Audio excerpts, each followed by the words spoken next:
देखिए अभी आपका लास्ट क्लास में जो टेस्ट हुआ, अभी चेक नहीं किया है मैंने टेस्ट, और जो मैंने ऊपर ऊपर देखा काफ़ी बच्चों के काफ़ी सारे मिस्टेक्स उसमें, फॉर्मेटिंग को लेके मिस्टेक्स हैं, कैसे पेपर करना है वो भी मैंने देखा। तो मैं एक एक करके डिटेल में चेक करके अगली क्लास में डेफिनेटली मिल जाएगा। मैंने आपको घर से दोबारा करने के लिए भी दिया था वो टेस्ट, और जो लास्ट टेस्ट था ये सारा का सारा लगभग अगर आपने ढूंढने की कोशिश की, किसी ने ढूंढने की कोशिश करी कहाँ से था टेस्ट, नहीं था, तो होता तो आपके बुक से ही है, इलिस्ट्रेशन से नहीं था। कौन से? स्कैनर वाले क्वेश्चन से, एग्जामिनेशन वाले क्वेश्चन में से सारे के सारे आपको मिल जाएंगे। ठीक है, तो चलिए आगे हमारा जो मेन है, अब हम एडजस्टमेंट करेंगे। आप ध्यान से देखिएगा हम क्या क्या चीजें कर चुके हैं और कहाँ क्या क्या करना है। हमारा चैप्टर का नाम क्या है sir? Admission of partner. Chapter का नाम क्या है? एडमिशन। इसमें सबसे पहले रेशो कर लिया, इधर ध्यान दीजिए, आगे आ जाओ। सबसे पहले हमने क्या कर लिया? रेशो हम कंप्लीट कर चुके हैं इस टॉपिक के अंदर। रेशो के बाद दूसरा टॉपिक हमने इसमें किया treatment of goodwill, treatment of goodwill. और तीसरा टॉपिक हमने देखा रीवैल्यूएशन। रीवैल्यूएशन क्या होता है? रीवैल्यूएशन का मतलब होता है एसेट्स और लायबिलिटी में जो चेंजेस आए हैं, उस चेंजेस को जिस अकाउंट में हम रिफ्लेक्ट करते हैं उस अकाउंट का क्या नाम बताया था? अब यहाँ पे बढ़ भी सकता है और घट भी सकता है, और वो चेंजेस कितने कितने अमाउंट का है, कैसे है, वो पता है? कैसे पता चलेगा हमें पता चलेगा एडजस्टमेंट के थ्रू। जैसे हमारे बैलेंस शीट में 1 लाख का एसेट्स है, तो भैया वो 1.5 हुआ या 90 हुआ, यानी बढ़ा या घटा, कैसे पता चलेगा? वो कहीं ना कहीं लिखा होगा एक स्टेटमेंट, और जो स्टेटमेंट लिखा होगा उसको क्या बोलेंगे हम? एडजस्टमेंट। तो टोटल एडजस्टमेंट के थ्रू हमें पता चलेगा। तो अब देखो हमारे एडजस्टमेंट की बात करें तो 2 ही चीजों पे एडजस्टमेंट हो सकता है। वैसे इनकम और एक्सपेंस पे भी हो सकता है, ऐसा नहीं है कि इनकम और एक्सपेंस पे नहीं होगा, लेकिन मेजरली मेनली या तो एसेट्स के ऊपर एडजस्टमेंट एक हम मेन मान के चलें, और एक किसके ऊपर होगा? हमारा लायबिलिटी के ऊपर एडजस्टमेंट होगा। तो पहले एसेट्स के ऊपर कितने टाइप के एडजस्टमेंट्स बन सकते हैं अगर मैं यहां एक्सप्लेन करूं, तो एसेट्स के ऊपर जो एडजस्टमेंट, जो टाइप ऑफ, एक तो हो सकता है मतलब कि जैसे कि फर्नीचर, या फिर कह सकते हो प्लांट एंड मशीनरी, यानी फिक्स एसेट्स। एडजस्टमेंट एक फिक्स एसेट्स पे हो सकता है। सर फिक्स एसेट्स पे जो भी एडजस्टमेंट होगा वो एडजस्टमेंट हमें 2 तरीके के देखने को मिल सकते हैं। फिक्स एसेट्स पे अगर एडजस्टमेंट की बात करें तो 2 टाइप के एडजस्टमेंट हो सकते हैं। सर कौन कौन से हो सकते हैं? या तो हो सकता है हमारा इंक्रीज, या हो सकता है डिक्रीज। या तो हो सकता है इंक्रीज या हो सकता है डिक्रीज। इंक्रीज को हम कहेंगे एप्रिसिएशन,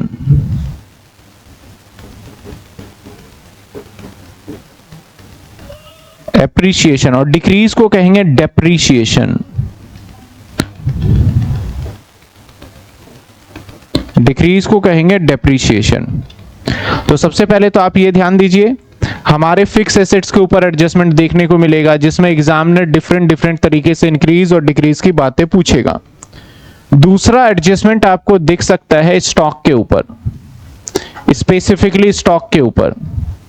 सर स्टॉक के ऊपर क्या हो सकता है? स्टॉक का valuation, under valued, over valued, इस तरीके से इंक्रीज या डिक्रीज, यानी स्टॉक के ऊपर हमारे एडजस्टमेंट हो सकते हैं। एक तो फिक्स एसेट्स पे बढ़ने घटने से रिलेटेड, एक स्टॉक के ऊपर। तीसरा इसके अलावा भी कुछ एसेट्स होंगे जिसको मैं अदर एसेट्स कह देता हूं।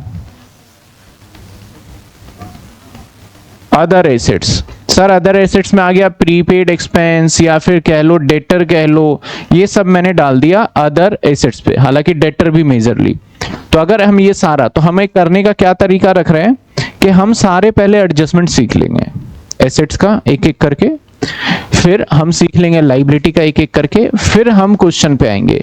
उसके बाद सिर्फ और सिर्फ आपको फॉर्मेट समझना होगा, और फॉर्मेट के बाद सीधा जब क्वेश्चन करोगे और मैं जब होमवर्क दूंगा तो आपको ऐसा नहीं रहेगा कि इसका क्या एडजस्टमेंट होगा, ऑलरेडी आपको उसके बारे में पता होगा पहले से। तो मैं सबसे पहले एडजस्टमेंट बात करता हूं कि इंक्रीज वाले से हम स्टार्ट करेंगे, ठीक है ना। तो एडजस्टमेंट चल रहा है हमारा इंक्रीज वाले में। तो इंक्रीज वाले की अगर हम बात करें तो मैंने कुछ अपने एग्जाम्पल आपके बुक में जितने क्वेश्चन है उसके बेसिस पे बनाया हुआ है। तो सर एडजस्टमेंट की बात करते हैं, तो एडजस्टमेंट पहले जो हम स्टार्ट करने वाले हैं दैट इज इंक्रीज के ऊपर दे रखा है। अगर हम देखें तो इसको मैंने क्या नाम दिया है, पहला एडजस्टमेंट कर रहे हैं, क्या नाम है, एप्रिसिएशन। इसमें कुछ 6 या 7 पॉइंट आपको दिख रहा होगा हर पॉइंट पे, यानी इंक्रीज होगा तो एग्जामिनर इंक्रीज को कितने तरीके से पूछ सकता है, मतलब क्या क्या ऐसा मतलब वर्ड होगा जिससे हमें पता चले कि भैया ये एसेट्स बढ़ रहा है। एक तो सबसे पहले सिंपल कहता है हमारा, जैसे कि the value of furniture is, अब देखो यहाँ पे 1 2 3 का मतलब है ये पहले एडजस्टमेंट के लिए, दूसरे एडजस्टमेंट के लिए, तीसरे एडजस्टमेंट के लिए यूज किया गया है, ठीक है ना, जो मैंने फर्नीचर के आगे लगाया। तो कहता है value of furniture increase by 10,000, पहला एडजस्टमेंट। यानी कहने का मतलब है जो आपको यहाँ पे 80,000 का दिख रहा है, अब जब आप न्यू इसको रिकॉर्ड करोगे नए तरीके से तो इसको आपको बढ़ा करके लिखना है, इंक्रीज का मतलब। तो अब कितना बढ़ा करके लिखना है आपको, 10,000 बढ़ा के लिखना है। दैट इज आपको नए वाली वैल्यू की मैं बात करूं तो अब न्यू वाली जो वैल्यू आएगी वो कितनी आ जाएगी, 90,000 रुपए आ जाएगी नई वाली वैल्यू। और नई वाले जितने भी एसेट्स हैं वो बैलेंस शीट में चला जाएगा।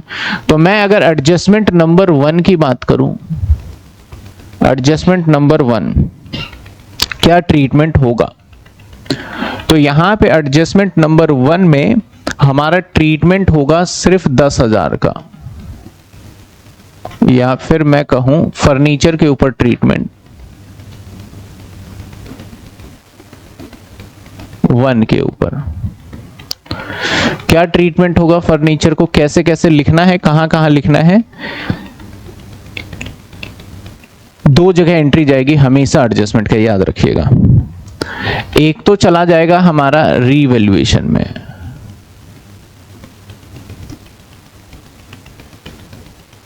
और एक चला जाएगा हमारे बैलेंस शीट में।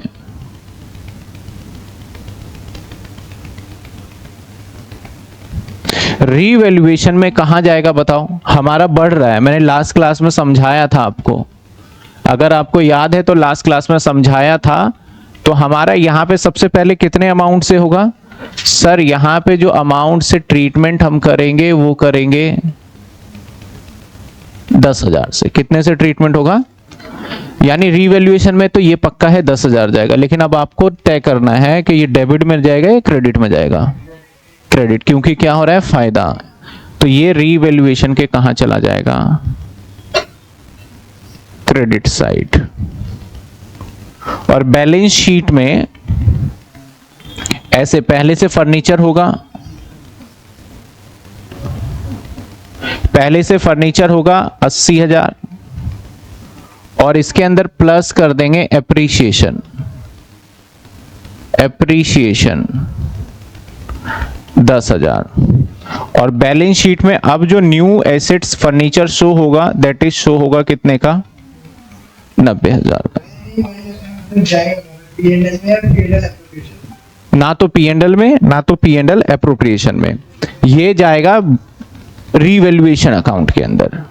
आप रीवैल्यूएशन, अच्छा इसका बैलेंस बता रहे हैं कि कहां जाएगा, रीवैल्यूएशन का बैलेंस पूछ रहे हैं, ये पार्टनर्स कैपिटल में जाएगा। अभी हमने पार्टनर्स कैपिटल नहीं सीखा है, जैसे ही हमारा एडजस्टमेंट खत्म होगा तो मैं पार्टनर्स कैपिटल, अभी बीच बीच में पार्टनर्स कैपिटल में बताता जाऊंगा, शायद मैं अगली क्लास में पार्टनर्स कैपिटल पहले मैं समझा दूं, अभी तक जरूरत नहीं पड़ेगी लेकिन अगली क्लास से हमें जरूरत पड़ने लग जाएगी।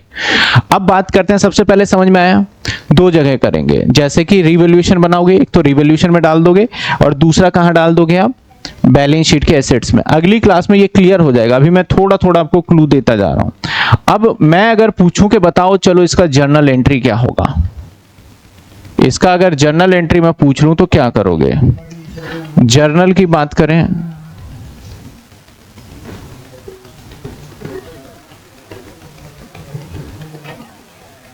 जर्नल एंट्री की बात करें तो जर्नल एंट्री क्या करोगे, आपका बढ़ रहा है तो ध्यान दो, इधर ध्यान दो, फर्नीचर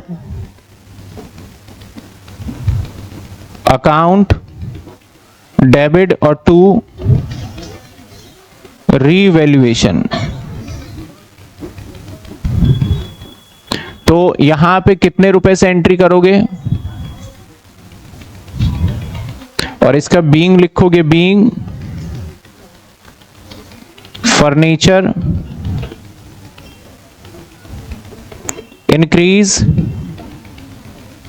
बाय 10,000। पहला एडजस्टमेंट मैंने डन कर दिया। तो सर ये किस चीज का देख रहे हैं, इंक्रीज। तो इंक्रीज बड़े टाइप से पूछे जा सकते हैं। आपको तो ये सिंपल, ये तो सर सिंपल था। अब और कितने डिफरेंट तरीके से बन सकता है वो सारी चीजें इसमें डिस्कस करने वाले। तो पहला एडजस्टमेंट हमारा क्या हो गया, डन। अब चलिए आते हैं हम दूसरे एडजस्टमेंट पे। अगर मैं दूसरे एडजस्टमेंट की बात करूं, आइए सेकंड एडजस्टमेंट, मैं ये सारी चीजें यहीं पे यूज कर लूंगा। एक रीवैल्यूएशन के क्रेडिट, क्योंकि एप्रिसिएशन है तो क्रेडिट साइड में जाएगा। अमाउंट आपको बताना होगा कि क्या जाएगा, ये भी हटा दिया चलो, और ये भी हटा दिया। एप्रिसिएशन में होना तो यही है, और ये भी हटा दिया। पॉइंट कहता है the value of furniture is to be increase to. अब देखो यहां पे वर्ड पे जाना, दोनों सेंटेंस लगभग आपको सेम देखने को मिलेगा। वहां पे भी इंक्रीज है, यहां पे भी इंक्रीज है। फर्नीचर ऊपर भी इंक्रीज हो रहा था, यहां पे भी इंक्रीज हो रहा है। ये टू है तो टू एडजस्टमेंट, मतलब मैं इस फर्नीचर की बात कर रहा हूं। अब समझ में आई बात आपको। कहता है यहां पे इंक्रीज टू, कितना इंक्रीज करना है हमें, 40,000। यानी पहले जब था मैंने बताया था न्यू वाले में 10,000 से इंक्रीज हो रहा था, तो आपने 80 में 10 ऐड करके दिखाया था, है ना। लेकिन अब जब इसका एडजस्टमेंट करेंगे तो यहां पे जो न्यू आएगा हमारा, न्यू बैलेंस शीट में, वो 40 ही आएगा। इसमें कुछ भी ऐड नहीं होने वाला, ठीक है, इसमें कुछ भी ऐड नहीं होगा। ऐसा मत समझना 20 पहले था, इंक्रीज टू 40 तो 60 कर दें, ऐसा नहीं। टू का मतलब है कि इतना हो गया है, और बाय का मतलब इतने से बढ़ाना है। तो यहां पे सेंटेंस के अंदर अगर देखा जाए तो ये बहुत मेन रोल प्ले करेगा। देखो मैं यहां पे अंडरलाइन भी कर रहा हूं। अगर ऊपर भी होता इंक्रीज टू ₹10,000, तो इसका मायने पता है क्या होता, कि मेरा अब फर्नीचर 10,000 रुपए का हो गया है, पहले 80 का था, तो 70 का नुकसान हो जाता वहां पे, ठीक है ना। तो यहां पे कहता है इंक्रीज टू का मतलब है अब हमारा कितने का हो गया है, 40। मैंने हालांकि हिंट के लिए 20,000 यहां डाल दिया। तो सिंपल बात है कि अब हमें जो फायदा जो पहुंचा है इसके अंदर, क्रेडिट तो होगा। क्रेडिट कितने का होगा, अमाउंट क्या लेंगे अब हम यहां पे, दैट इज 20,000 रुपए का फायदा पहुंचा है। ये समझ में आया 20,000 कैसे, पहले 20 था, अब कितने का वैल्यू है न्यू, 40, तो कितने का फायदा। तो अब बैलेंस शीट में जब हम लिखेंगे, पहले से फर्नीचर लिखा होगा और 20 लिखा होगा, इसी में अगेन हम प्लस यानी एप्रिसिएशन कर देंगे, और कितना ऐड कर देंगे हम, 20,000, और न्यू बैलेंस शीट के अंदर हमारा जो आएगा 40,000। फर्नीचर टू रीवैल्यूएशन ही रहेगा, क्योंकि मैं सारा का सारा इंक्रीज वाला कर रहा हूं, तो दिमाग लगाना नहीं है। और ये आ गया सेकंड एडजस्टमेंट। देखिए समझ में आया, सेकंड एडजस्टमेंट क्लियर हुआ क्या कह रहा था। इसके बाद आते हैं एक बार थर्ड एडजस्टमेंट पे। अगेन मैं छोटी छोटी चीजें चेंजेस करके दिखाता जा रहा हूं ताकि आपको समझ में जल्दी आ जाए। एक ये भी हटा देते हैं और यहां पे ये भी हटा देते हैं। आइए अब देखते हैं दूसरे कलर से। कहता है द वैल्यू ऑफ फर्नीचर, ध्यान देना, the value of furniture is to be brought up to, brought up, brought का मतलब है यहां पे ले जाना। ब्रॉट का मतलब जैसे ब्रिंग का मतलब लाना है ना, तो इसको ब्रिंग, ब्रॉट, तो इसके हिसाब से हमें ले जाना है। ब्रॉट अप टू 120%, मतलब अब आपको फर्नीचर की जो पॉइंट नंबर 3 है, तो पॉइंट नंबर 3 में मैं किसकी बात कर रहा हूं, इसकी बात कर रहा हूं मैं। तो कह रहा है कि ये जो 50,000 का दिख रहा है ना, इसको 120% कर दो, और मैं सीधे शब्दों में बोलूं तो 20% और बढ़ा दो, इसका मतलब हो गया। तो इसमें घबराना नहीं है कि 120 कैसे हो गया। तो 100 तो नॉर्मल वैल्यू होता ही होता है। कितना बढ़ा देना है हमें? 20% और बढ़ा देना है। कितना बढ़ाना है हमें? 20% बढ़ाना है। तो इसका मतलब जो न्यू बैलेंस शीट में जाएगा, बताओ क्या जाएगा? न्यू बैलेंस शीट में आपके हिसाब से क्या जाना चाहिए? तो पहले से 50 था, और अगर 50 का मैं सिंपली आपको निकाल के भी दिखाऊं, ध्यान देना, 50 को निकाल के दिखाऊं 20 बाय या 120 बाय 100, तो सीधा 60,000 निकल रहा है अगर सॉल्व करते हो। बाकी आपको पता भी चल रहा है कि यहां पे बढ़ाना हमें 20% है, ये ऐसे भी समझ सकते हो। तो 50,000 का 20% यानी 10,000, तो ये वैल्यू जो आएगी वो न्यू तो 60 ही आएगी। देखो बोलने का तरीका, पहले वाले में इंक्रीज बाय था, दूसरे में इंक्रीज टू। अब क्या बोल रहा? ब्रॉट अप, मतलब उसको उतने परसेंटेज तक बढ़ा दो। ये परसेंटेज के टर्म्स में भी हो सकता था और अमाउंट के टर्म्स में भी हो सकता था। तो यहां पे देखा जाए तो हमारा ओल्ड फर्नीचर रहेगा कितने का? 50, और बढ़ा गया कितना? 10, तो कितने हो गए? 60। और हमारा जो फर्नीचर एडजस्टमेंट लगेगा वो सिर्फ कितने का लगेगा? 10,000 का। तो यहां पे भी कितने आ जाएंगे? 10,000 और 10,000 और ये 10,000। पहले जर्नल एंट्री तो समझ में आ रहा है ना, क्योंकि मैंने सारा ही फर्नीचर रखा, थोड़ा सा मुझे जल्दी कर पाऊं और आप समझ पाओ। अगर जिसको भी 1% भी दिक्कत है तो कोई बात नहीं, आप दोबारा पूछ सकते हो। पॉइंट नंबर 1 इंक्रीज बाय था, पॉइंट नंबर 2 इंक्रीज टू है, और पॉइंट नंबर 3 ब्रॉट अप से आया हमारा। समझ में आई बात आपको? जर्नल एंट्री सेम ही है। देखो मैं जर्नल एंट्री में सिर्फ अमाउंट चेंज कर रहा हूं। तो एसेट्स जब भी बढ़ता है तो एसेट्स को डेबिट करते हैं और 2 में रिवैल्यूएशन कर देते हैं। चलिए, हमने थर्ड एडजस्टमेंट भी कर लिया। ऐसे करके हम जितने भी मैक्सिमम पॉसिबिलिटी हो सकते हैं आपके, वो कर लेंगे। चलिए, इसमें से भी फिर से अगेन मैं यही हटा देता हूं और ये हटा दिया। Adjustment number 4। अब यहां पे 4 नंबर जो है, कहता था मार्केट वैल्यू ऑफ कंप्यूटर 25,000। यानी अब ये नहीं बोल रहा बढ़ा दो घटा दो क्या करना है, कुछ नहीं बोल रहा। बोल रहा हमारे कंप्यूटर की मार्केट वैल्यू कितनी है? 25,000। और जबकि बुक वैल्यू ऑफ कंप्यूटर आप देखोगे तो कंप्यूटर कितने का था? 20,000 का। तो ये ऐसा नहीं बोल रहा इंक्रीज कर दो, ये ऐसा नहीं बोल रहा ब्रॉट अप कर दो, ये ऐसा नहीं बोल रहा इंक्रीज टू। ये सिंपल बोल रहा है मार्केट वैल्यू कंप्यूटर की कितनी है? 25,000। तो सिंपल सी बात है, जब न्यू बैलेंस शीट बनाएंगे तो न्यू बैलेंस शीट में जो हमारा कंप्यूटर शो होगा वो कितने का होगा? दैट इज मार्केट वैल्यू कितने से? 25,000 से। समझ रहे हो बात आप? तो 25,000 से होगा तो हमारा जो एडजस्टमेंट लगने वाला है वो एडजस्टमेंट कितने अमाउंट से लगने वाला है? सिर्फ 5,000 से। बैलेंस शीट में पहले से, अब ये कंप्यूटर आ गया, पहले से कंप्यूटर होगा, और कंप्यूटर कितने का? और इसमें प्लस कर देंगे एप्रिसिएशन कितने? तो ये आ गया हमारा 25,000। अब हमारा जर्नल एंट्री में भी फर्क आएगा। फर्नीचर की जगह पे क्या लिखूंगा? कंप्यूटर कितने का? 5,000 और 5,000 और ये रहा 5,000। देखिए ठीक है ना? यहां पे इंक्रीज भी नहीं है डिक्रीज भी नहीं है। तो थोड़ा नए तरीके से अगर किसी एसेट्स का मार्केट वैल्यू दे दे तो आप समझ जाना कि पहले की वैल्यू और अब की वैल्यू में देखते हैं हो क्या रहा है। तो मैंने क्या देखा, पहले 20 था और मार्केट वाली वैल्यू 25 है, तो इसका मतलब बढ़ रहा है। ऐसा ही अगर मैं मार्केट वैल्यू 25 की जगह पे मैं 15 दे देता तो मतलब क्या हो रहा होता?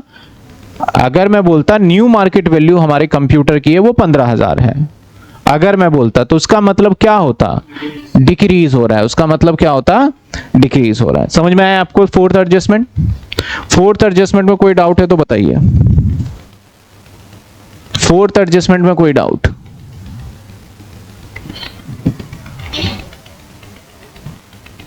Adjustment number 5। एडजस्टमेंट नंबर 5 मैं पीछे करेक्ट कर दूंगा सारे एडजस्टमेंट को। चलो इसको भी हटा देते हैं। अगला क्या है? मशीनरी है ना? अगला कंप्यूटर भी हट जाएगा। चलिए क्या कहता है एडजस्टमेंट 5 की बात कर रहे हैं, एक बार पढ़िए। कहता है मशीनरी इज टेकन ओवर। अब देखो यहां पे टेकन ओवर की बात कर रहे हैं।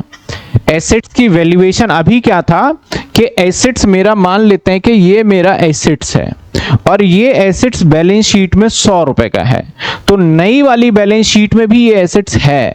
अब हो सकता है 80 का या 120 का, लेकिन हमारे पास है। अब अगला एडजस्टमेंट जो बता रहा है, अब ये एसेट्स तो है 100 का, लेकिन ये अब मेरे पास नहीं है, इसको उठा करके पार्टनर ले गया है, इसको उठा करके पार्टनर ले गया। तो जब पार्टनर ले जाएगा उठा करके, तो हम उसके कैपिटल को कम कर देंगे। क्या करेंगे? उसके कैपिटल। अब एक बात ये भी देखना पड़ेगा, अगर 100 वाली चीज मैंने बोला पार्टनर को तू कितने का ले जा रहा है भाई ये कैलकुलेटर, वो कहता है कि मैं चल 110 रुपए दे दूंगा, तो यानी 100 वाली चीज कितने की ले गया वो, तो 10 रुपए का मेरा यहां पे क्या हो गया, फायदा हो गया। यहां पे पार्टनर बताएगा कि ये कितने का ले गया है। तो देखिए क्या कहता है, machinery taken by Leena. Leena क्या है? नाम है किसका? किसी पार्टनर का। कहता है फॉर रुपीज 80,000, 80,000 रुपए का लीना ने कहा कि इस मशीनरी को मैं ले करके जाऊंगी कितने का, 80,000 रुपीज का। और पहले से हमारे पास मशीनरी था कितने का, 60,000 का। तो अब 80 न्यू बैलेंस शीट में क्या आ जाएगा, 80। तो अब आपको साफ साफ दिख रहा है इसका फायदा हो रहा है। कितना फायदा हो रहा है हमें? 20,000 रुपए का फायदा हो रहा है। तो अब हमारा एडजस्टमेंट लगेगा 20,000 से, ठीक है, एडजस्टमेंट 20,000 से। अब बैलेंस शीट में कोई ट्रीटमेंट ना नहीं होगा भैया, बैलेंस शीट में कोई ट्रीटमेंट, क्योंकि अब तो एसेट्स है ही नहीं है। एसेट्स होता तो मैं बैलेंस शीट में लिखता, अब इसकी बजाय हम ट्रीटमेंट करेंगे पार्टनर्स कैपिटल में, पार्टनर्स के कैपिटल में, यानी लीना के कैपिटल में। तो लीना के कैपिटल में क्या होगा, लीना का कैपिटल हम इसकी वजह से कर देंगे डेबिट। तो डेबिट हो जाएगा, डेबिट बाय 80,000। तो लीना पार्टनर्स जो भी है, यानी लीना जो भी है उसको डेबिट कर देंगे किससे, 80,000 रुपए से। और हमारा फायदा रीवैल्यूएशन में कितना क्रेडिट हो जाएगा, 20,000। रीवैल्यूएशन में कितने क्रेडिट हो जाएंगे, 20,000 हो जाएगा, क्योंकि एक्चुअल फायदा देखो तो था कितने का पहले हमारा, ये मशीनरी 60 का और लीना कितने के ले गई, 80 का। तो अब जर्नल एंट्री सोचो, पहले क्या करते थे, एसेट्स को बढ़ा देते थे क्योंकि वो एसेट्स मेरे पास ही था, अब तो एसेट्स मेरे पास नहीं है। तो जर्नल एंट्री में थोड़ा सा फर्क भी आएगा। तो जर्नल एंट्री देखा जाए तो क्या होगा, ध्यान देना, जर्नल एंट्री होगा लीना डेबिट, लीना डेबिट 80,000 से, लीना डेबिट कितने से, 80,000 से, क्योंकि एसेट्स हमारे पास टोटली चला गया। और टू रीवैल्यूएशन, और रीवैल्यूएशन मेरा फायदा पहुंचा, और मेरे पास से साथ के साथ मशीनरी भी गया, तो two machinery, machinery 60,000 being machinery taken over by Leena. अब एक बात ध्यान रखिएगा सर, लीना का कैपिटल डेबिट क्यों हुआ, हमेशा याद रखना, जब कभी कोई पार्टनर बिजनेस में से किसी फॉर्म में कुछ भी निकाल के ले जाए तो उसके कैपिटल को हमें डेबिट करके रिप्रेजेंट करना है। यहां पे ड्राइंग नहीं बोलना ही, इस वाले 12th में इसको किससे रिप्रेजेंट करके करेंगे, हम कैपिटल को डेबिट कर देंगे। और जब कभी भी बिजनेस को पार्टनर को किसी भी फॉर्म में उसे देना पड़े, लगे जैसे या सैलरी देना पड़ रहा है, लगे कमीशन देना पड़ रहा है, लगे कोई कैश देना पड़ रहा है, लगे गुडविल देना पड़ रहा है, तो ऑलवेज हम क्या करने वाले हैं, उसके कैपिटल को क्रेडिट कर देंगे। यानी पार्टनर को जब कोई चीज मिलने वाला है किसी फॉर्म में भी, तो उसके कैपिटल पे इंपैक्ट आएगा और उसका कैपिटल क्या हो जाएगा, क्रेडिट हो जाएगा। और जब पार्टनर से कुछ लेने वाला है फर्म, तो उस केस में उसका कैपिटल क्या हो जाएगा, डेबिट। पार्टनर ने बोला मैं स्टॉक ले जा रहा हूं, मैं बोलूंगा तुम्हारे कैपिटल क्या होगा, डेबिट होगा। पार्टनर बोल रहा है मैं घर से 500 रुपए एक्स्ट्रा लेके आ रहा हूं, तो उसका कैपिटल क्या हो जाएगा, क्रेडिट हो जाएगा। मैंने बोला पार्टनर को प्रॉफिट दूंगा मैं, तो उसका कैपिटल क्या हो जाएगा, क्रेडिट हो जाएगा। सिंपल सा फंडा आपको लेके चलना है, ठीक है ना, लॉजिक यही रखोगे तो कहीं भी दिक्कत नहीं आएगी। तो एडजस्टमेंट नंबर मैंने 5 किया, किसी को कोई डाउट एडजस्टमेंट नंबर 5 के अंदर, एडजस्टमेंट नंबर 5 के अंदर किसी को कोई डाउट, क्लियर है एडजस्टमेंट 5? तो यहां पार्टनर्स कैपिटल से भी रिलेटेड हमारे पॉइंट्स हो सकते हैं। आ जाइए अब एडजस्टमेंट नंबर 6 पे आ जाते हैं।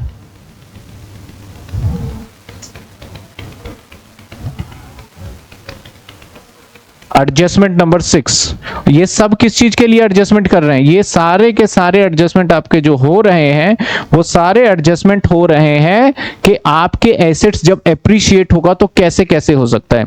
हो सकता है इंक्रीज बोल दे। अब इंक्रीज में भी दो वैरायटी आ गई, या तो इंक्रीज बाय बोल सकता है या इंक्रीज टू बोल सकता है। तो टू के मतलब कुछ नहीं बढ़ाना, जो वैल्यू है वही है। बाय का मतलब उतने से बढ़ाना है। मार्केट वैल्यू बता दे, ब्रॉट अप बता दे, कोई पार्टनर एसेट्स को ले जा रहा है, तो ये सारे तरीके से बोला जा सकता है। 6 एडजस्टमेंट को देखते हैं हम। 6 एडजस्टमेंट,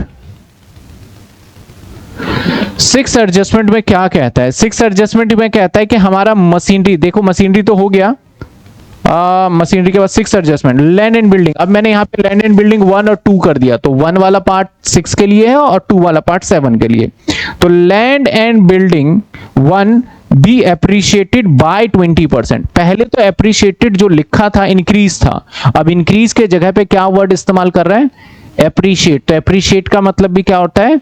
इंक्रीज होना। तो लैंड एंड बिल्डिंग जितने का भी था वो एप्रिशिएट हो गया। कितना एप्रिशिएट हो गया हमारा? कितने परसेंट? कितने परसेंट? 20%। तो था कितना हमारा? 30,000। तो 30,000 का 20% निकालोगे तो 6,000। तो इसका मतलब अब जो न्यू वैल्यू निकल के आएगी वो कितने की आएगी? 36,000 रुपए की न्यू वैल्यू निकल के आने वाली है। तो अब हमारा 6,000 रुपए से एडजस्टमेंट लगने वाला है और अब ये कहां जाएगा? बैलेंस शीट में।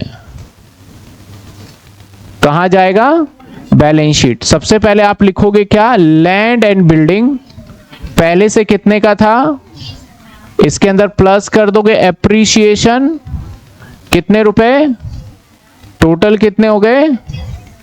36,000। अगर मैं रिवैल्यूएशन में बात करूं रिफ्लेक्ट करने का, तो रिवैल्यूएशन में कितना अमाउंट रिफ्लेक्ट करेंगे? 30, 36, 6। सिर्फ कितने का जाएगा यहां पे? 6,000। और जर्नल एंट्री क्या होगा हमारा? Land and building account debit to revaluation और अमाउंट इज और बीइंग लैंड एंड बिल्डिंग। ये देखिए समझ में आया आपको? तो ये एडजस्टमेंट नंबर हमने देख लिया 6। अभी सब आ जाएंगे आपके धीरे धीरे करके। मैक्सिमम एप्रिशिएटेड 2 होता तो वैसे यहाँ पे 2 में ना परसेंटेज जस्टिफाई नहीं हो पाता, अमाउंट में होता। मैं एप्रिशिएटेड 2 20%, तो कुछ यहाँ पे क्लियर नहीं मिलता है। अमाउंट में हम 2 और बाय ज्यादा कॉन्सेप्ट देखते हैं। चलिए अगले एग्जाम्पल पे चलते हैं, दैट इज आ जाइए adjustment number 7, last adjustment increase का। ये सिर्फ फिक्स एसेट्स पे चल रहा है। क्या कहता है? लैंड एंड बिल्डिंग नंबर 2, मतलब दूसरे वाला land and building was found undervalued by 25,000, was found undervalued by 25,000। इसका मतलब, अब मुझे जवाब देना आप, इसका मतलब जो नए वाला है ये, सबसे पहले अंडरवैल्यूड मतलब क्या होता है? कम। यानी जो हमारा लैंड एंड बिल्डिंग नंबर 2 है वो कम है। तो अब न्यू बैलेंस शीट में कितने का दिखाएंगे? न्यू बैलेंस शीट में कितने का दिखाएंगे? क्योंकि कितने से कम दिखा रखा है भैया? तुमने 25,000 पहले से ही कम दिखा रखा है, तो आपको सही वैल्यू दिखाना है। तो सही वैल्यू दिखाने के लिए आप इसको दिखाओगे 1 लाख। यहां पे स्टूडेंट क्या कर लेते हैं गड़बड़ी? अंडर वैल्यूड कम, तो वो घटा देते हैं। वो क्या करते हैं? घटा देते हैं। ये रियलिटी है जो मैं बता रहा हूं। अभी किसी, अगर मैं अप्रिसिएशन नहीं कहता तो शायद 1-2 बच्चे के मन में ख्याल भी है अंडर वैल्यूड मतलब कम होता है, लेकिन आपको समझना होगा लैंग्वेज। कहता है फाउंड, पाया गया, अंडर वैल्यूड बाय 25,000। जो हमारे पास एसेट्स है वो पाया गया कि वो 25,000 से कम है, तो हमें तो सही वैल्यू दिखाना है। तो सही वैल्यू दिखाने के लिए हम उसमें 25,000 क्या कर देंगे? ऐड। अगर पाया जाता कि ये ओवर वैल्यूड है तो हमें माइनस करना पड़ जाता। हमें क्या करना पड़ जाता? माइनस करना पड़ जाता। तो चलिए यहां पे अगर देखा जाए तो हमारा जो न्यू एडजस्टमेंट बनेगा वो कितने रुपए से बनने वाला है? 25,000। लैंड एंड बिल्डिंग 1 लाख और एप्रिसिएशन कितने का? 25। टोटल क्या आएगा? 1,25,000। नाउ हमें यहां बैलेंस शीट और जर्नल एंट्री में कितना दिखाने वाले हैं? 25,000।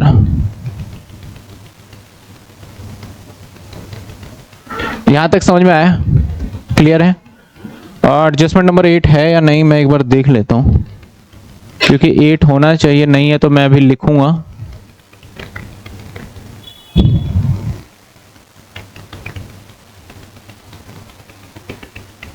ये एडजस्टमेंट नंबर 7 कहां से है? ये डेप्रीशिएशन का आ गया, नहीं है। चलो कोई बात नहीं, मैं बना देता हूं एडजस्टमेंट नंबर एक और।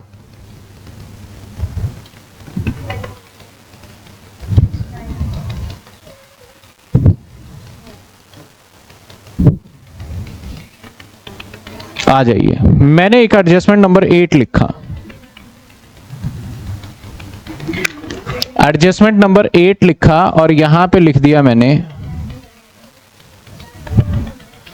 मशीनरी, कंप्यूटर हो गया, मशीनरी हो गया, इन्वेस्टमेंट लिख देते हैं 70,000।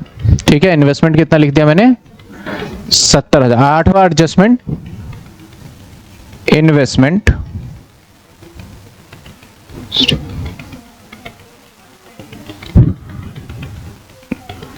investment was found undervalued by 30%। पहले मैंने अमाउंट के टर्म्स में दिया था, अब मैंने किस टर्म्स में दे दिया आपको? अब बताइए मुझे कि जो हमारा क्या कह रहा है इन्वेस्टमेंट, और इन्वेस्टमेंट के बारे में क्या कह रहा है ये कि भैया जो इन्वेस्टमेंट था, आई थिंक यहां पे 6,000 रह गया है, इसको डिलीट कर देते हैं, ये 25 हो जाएगा। जो इन्वेस्टमेंट था, आ जाइए, वो 30% से कम है। फाउंड अंडर वैल्यूड कितने? 30%। तो आप मुझे बताइए न्यू इन्वेस्टमेंट कितने का आएगा? बताइए न्यू इन्वेस्टमेंट। न्यू इन्वेस्टमेंट पुराना 70,000 है और हमारा ये कितने परसेंट से कम है? 30। तो न्यू इन्वेस्टमेंट कितने का आएगा?